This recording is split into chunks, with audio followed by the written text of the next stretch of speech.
As I'm sure you've seen me share on Facebook with some regularity, I have a video set up that's actually sitting inside my car that either points towards the driver and the front passenger or can be turned around to point through the windshield to do in-car video while out birding. It's taken me a long time to figure out how to get this stuff mounted in a way that won't result in vibration and instability in the camera. So I thought I'd share with you the equipment that I'm using and how I go about mounting it, as this may be relevant to you if you're going to do a similar sort of shoot. So let's start with the camera. I didn't completely dismantle everything.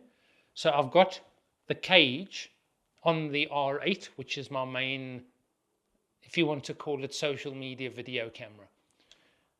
Other than the cage, I've got what's called a cheese plate. That gives me additional mounting points, and you'll see in a moment where that becomes relevant.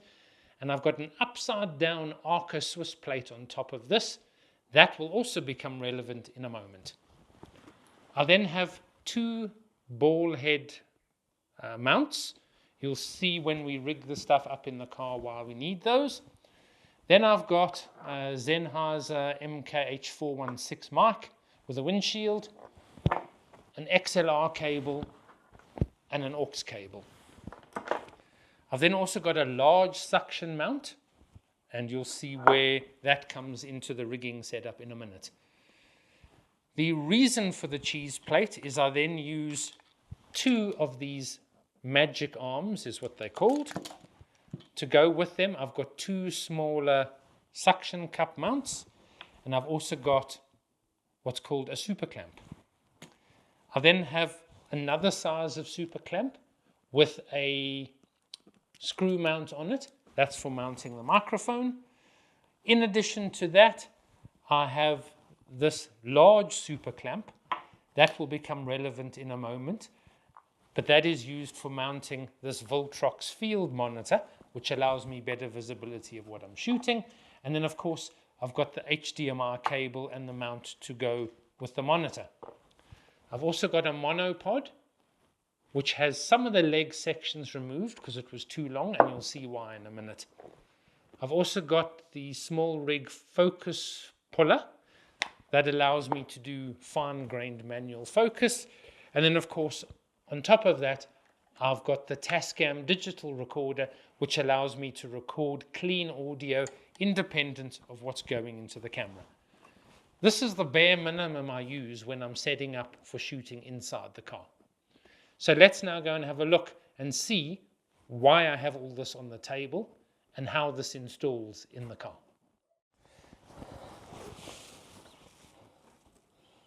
Right, so I've got all my gear next to me on the passenger seat here. We're going to start putting this all together. So the first thing I want is my large suction cup mount, and I put a ball head on it. It'll become relevant why in a second. Make sure that's nice and tight. Now, this is the pump to do the suction for the suction mount. Make sure there's no dust and whatnot on it. This goes on the windshield as high as possible near the rear view mirror.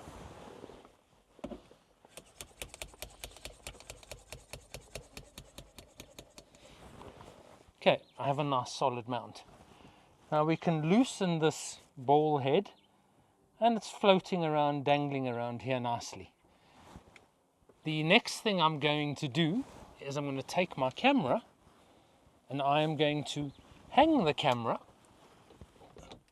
from this ball head mount.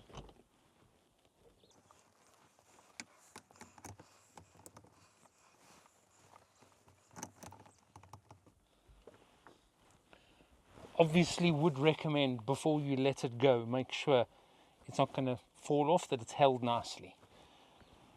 Right, so we've got our camera there. What I would then do, what I normally do, is I flip out the screen and I switch on the info on the screen so I get my level, and I frame my camera the way I want it and I get it level. I would recommend doing this while the car is level, because I have had it that I've used the the car wasn't level and then the video skew. So make sure your car's on a level surface, then level your camera. So okay, let's assume I'm now happy with that framing of my camera. It's great the way it looks and I like my shot. Cool, so I can fold that back. The next thing I want to do is I'm now going to attach the small rig focus puller. I happen to have cine lenses, so these are actually toothed for the gear on the focus puller.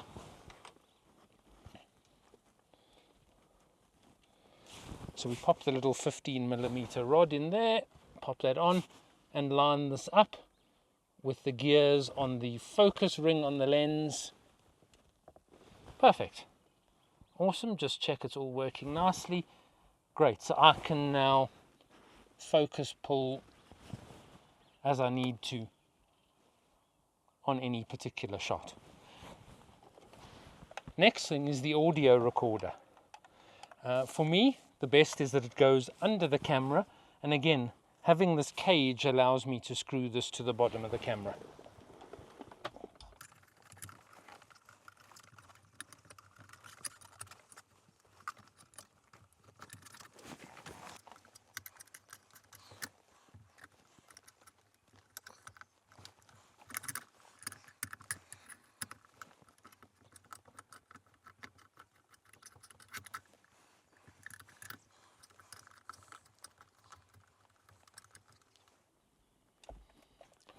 Took a while, but I got it flat. Let me just level off again.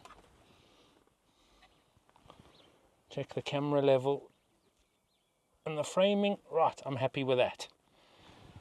So I now have my recorder and my camera in place. What I want to do next, before we do anything else, is I want to secure it, make sure there's some safety at the bottom. That's where the second ball head and the shortened monopod come in. Join those two together.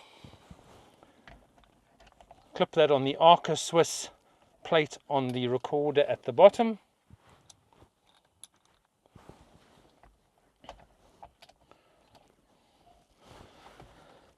And now I just extend this monopod down onto the dashboard, onto the center console here. What that does for me, once I tighten up the two ball heads, is that it gives me some confidence that my camera is supported at the bottom, and particularly on bumpy roads, that is very, very important. Awesome. So I've already got, so if you look here, this is fairly sturdy, but I mean, I've still got a vibration. So now I started thinking, how do I fix that? So that's now where these two other suction mounts,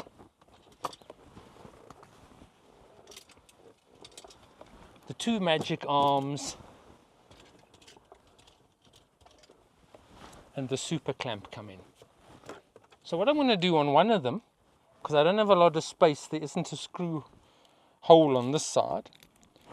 So it worked out for me, the best was to have a super clamp that I can clamp the one end of this magic arm to the actual cage of the camera. So let me just clamp that on there.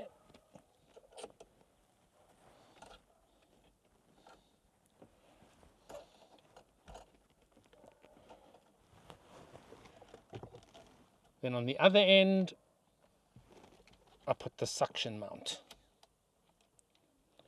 And interesting enough, when I was watching a Top Gear video, I realized this is actually how they rig their cameras in the car. You could actually see the 3 or 4 arms on the camera, etc., holding it steady. Now what I want to do is I want to pull it at about a 45-degree angle. Get that nice and suction to the window. That's tight. Now I just tighten the magic arm. What that does is that already gives me protection for some lateral movement of the camera and backwards and forwards. But I'm only holding it on one side. It's a lot more sturdy, but I've still got some movement. So now I'll take a second, and this is where that cheese plate that I showed you right at the beginning on the top of the camera comes in useful. This allows me additional mount points. But what I actually found was better for this, funnily enough, I'm going to actually do it down here. There's some screw holes on the side of the camera on its cage. Because I find lateral strengthening is better than grabbing the camera from the top. I'm going to attach it to this.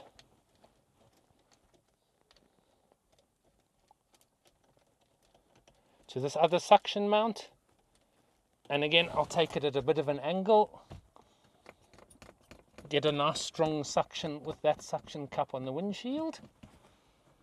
Then I can tighten up that magic arm. Once that's nice and tight, you will see this camera hardly moves anywhere. It takes a really bumpy road to shake this about. Awesome. So now the rest of this starts popping into place nicely. I'm going to take this super clamp with this screw mount. I'm going to pop it in the top of the cage here. And that allows me somewhere to clamp my microphone for audio. Put its windshield on. I do find it easier to put the cable in the microphone before.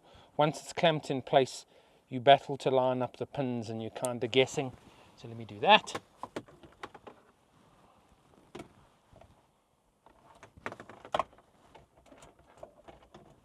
Microphone into the clamp. Tighten up the clamp. Obviously, being a microphone, you don't want to crush it. I don't want to make it really, really tight. So I just do it enough that it holds the microphone, that it's not going to fall out of the clamp.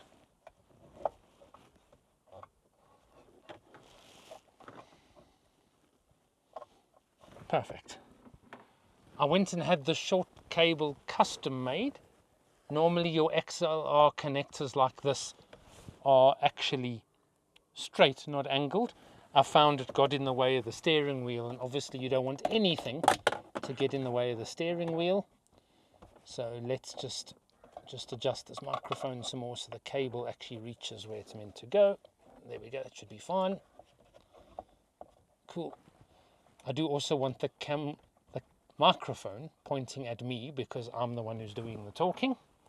And then we plug in the XLR cable. Awesome, that's done. Now we need the audio out from the recorder. And that will go into the mic in on the camera to allow me to capture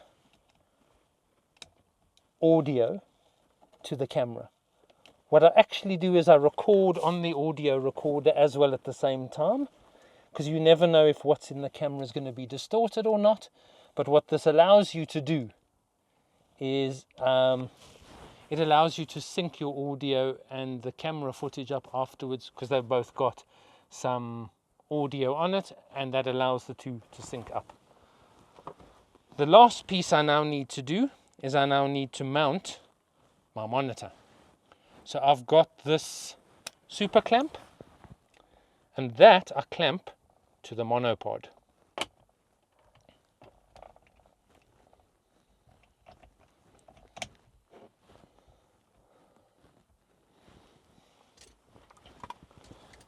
Got that in place.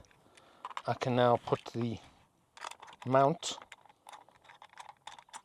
on the bottom of my off-camera monitor, and in actual fact what I'm going to do, let me just turn this at an angle because it is actually going to get in my way.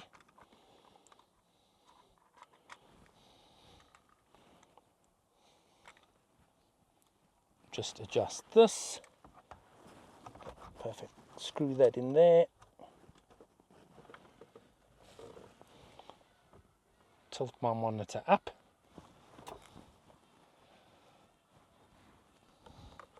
Take my HDMI cable.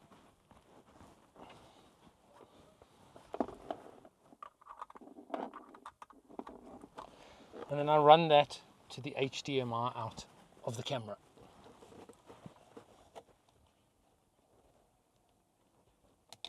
Perfect, and then I plug it in here. I'm not going to do that now. It's all rather fidgety.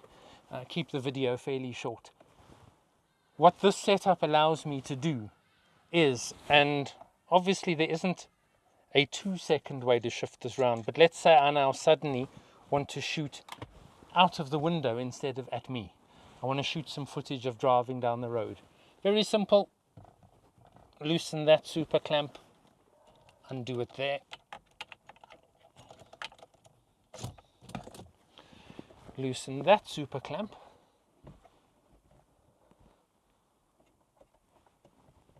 And undo that there.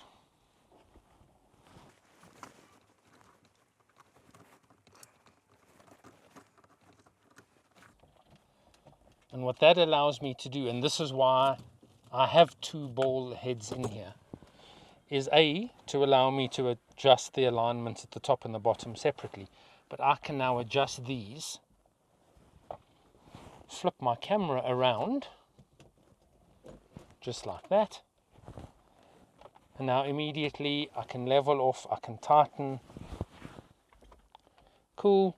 That's all back in place. I put my super clamps back on, and now I'm shooting out the window. So that'll give you some idea of just what is involved in rigging up a decent camera for shooting inside the car. I hope you found this video fascinating. I hope it helps you with your in-car video shots. And more importantly, please like this video, share with your photography and videography friends, and please subscribe to the channel, and we'll bring you some more equipment advice soon.